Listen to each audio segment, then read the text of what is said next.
Já, fyrir tæpum 40 árum fekk hugvitsmaðurinn Magnús Ólafsson hugmynd þegar hann leit á nokkra rær sem lágu saman í hrúgu. Þannig varð víkingaskákin til, sér íslenskt manntafl sem aldrei hefur þó náð verulegri útbreiðslu. Það gæti hins vegar verið að breytast. Þóra Arnórsdóttir og Benedikt Ketilsson litu inn í félagsmiðstöð Víkingaskákklúbbsins og spurði fyrst hver væri munurinn á hefðbundinni skák og þeirri sem þar stunduð. Manngangurinn eins og í hefðbundinni skák, en mennirnir geta farið í fleiri áttir vegna lögunar reitana. Peðin eru 9, ekki 8 og víkingurinn öflugur. Hann hreyfist svona en getur ekki hoppað yfir.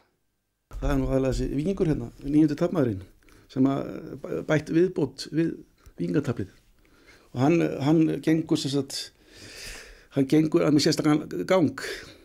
Og líka þetta telt á 6 reyndum reitum og fleiri reitir, það eru 85 reitir á borðinu en ekki 60 reitir, 64 eins og í klassísk skák. En þeir sem eru góðir í skák, verða þeir sjálfkrafa góðir í víkingaskák? Nei, ekkert endilega. Reynslan hefur sýnt að það allur gangur á því. Sumir ná þessu bara strax, aðrir þurfa 2-3 skipti til þess að komast í gírinn. Frá árinu 2002 hefur verið starfræktur heldur fámennur klúbbur. 6 manns hafa mætt reglulega á æfingar. Þangarlega sprengingin var í síðasta haust. Þá vorum við 16 manna mót og svo 23 manna Íslandsmót núna fyrir ekki þó nokkur síðan. Þannig að þið eruð að reyna að breiða út boðskapinn? Já, það er einlega, við erum í trúboði alveg á fullu. Af hverju ættu menn, sumir finnst skák nú nógu flókin, af hverju ættu menn að bæta við?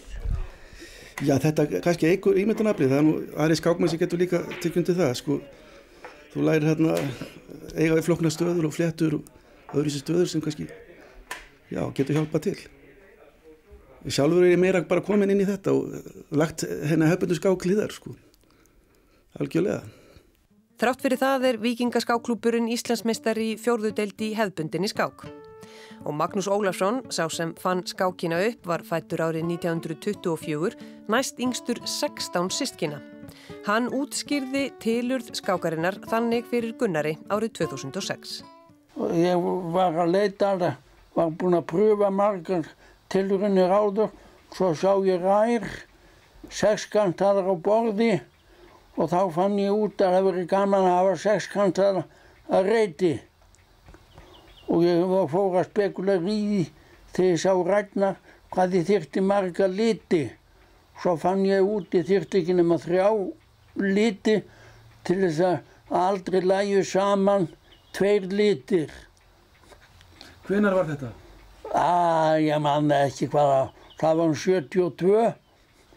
Þannig að hún verður fullmótuð 1972, sama ár og fyrsta sparskítur. Já, ég gaf þeim sína skákina hvorum sparski og fyrst.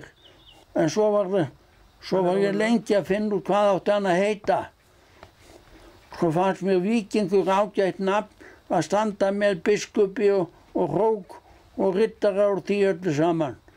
Þá kom víkingur með þeim. Fyrir mér þá hérna, því ég var búinn að komast yfir sjóveikina þá opnaði þetta fyrir mig bara aðra víddir Fyrir það fyrsta þá eru náttúrulega reitinir, þeir eru svo absúrd, þeir eru 6 hindir og menninni þeir ganga svo einkennilega. Og þannig að þetta venst bara mjög vel og það er eins og að byrja upp á nýtt, að tefla. Það er að læra víkingaskák og ég mæli með þessu. Þetta er gaman. Þetta ekkert flókið svona fyrir, ég veit að þú ert lunginn skákmaður, en fyrir þann sem bara svona tekur í skák öðru hverju, þetta ekki á flókið? Ég held að sé betra að kunna ekkert í tafli og fara að læra víkingaskák. Það er að segja á undan venjulegri skák. Það er örugglega hægari tök. Maður þarf dálítið svona að spóla tilbaka og byrja upp á nýtt og hugsa taflið upp á nýtt. Út af því að stöðunar þær eru svo frábrugðnar Út af því í skák þá er þetta ekki bara leikir fram og tilbaka. Þetta er strúktúr á stöðum og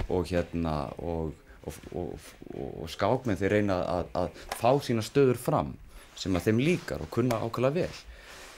þetta náttúrulega bara allt annað í gangi sko. Víkingaskákin sko þetta allt nýtt. Þetta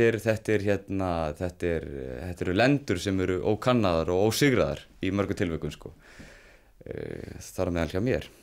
Magnús lést árið 2007 og þar sem hann átti ekki afkomendur arfleiddi hann Víkingaskákklúbbinn að litlu íbúðinni sinni við Kjartansgötu og þar félagsmiðstöðin nú. Ömmubarn systur hans dróst inn í félagsskapinn í æsku og segir Víkingaskákina ekki vera það eina sem hann fann upp. Hann gaf mér náttúrulega skák í fermingagjöf og hann var mjög sérstakur skemmtilegur og var með alveg alltaf með einhverja gátur eða gestaþrautir og já, hafði mjög gaman að svona leggja fyrir manni gátur og þrautir sko. Svo náttúrulega þegar hann féll frá 2007 og þá vildum við halda svo loftið hann, Víkingaskákin myndi ekki deyja út sko. En þetta hefur fullt erindi á, já bara fyrir mjög skemmtilegt afbrigði á skákinni sko. Svo náttúrulega meiningin að búa til inntök og borð og menn og til að selja og vonandi til útflutnings. Þannig að hver veit nema þetta verður the next big thing, eins og maður segir. Já, hver veit, þetta sem sagt Víkingaskákin.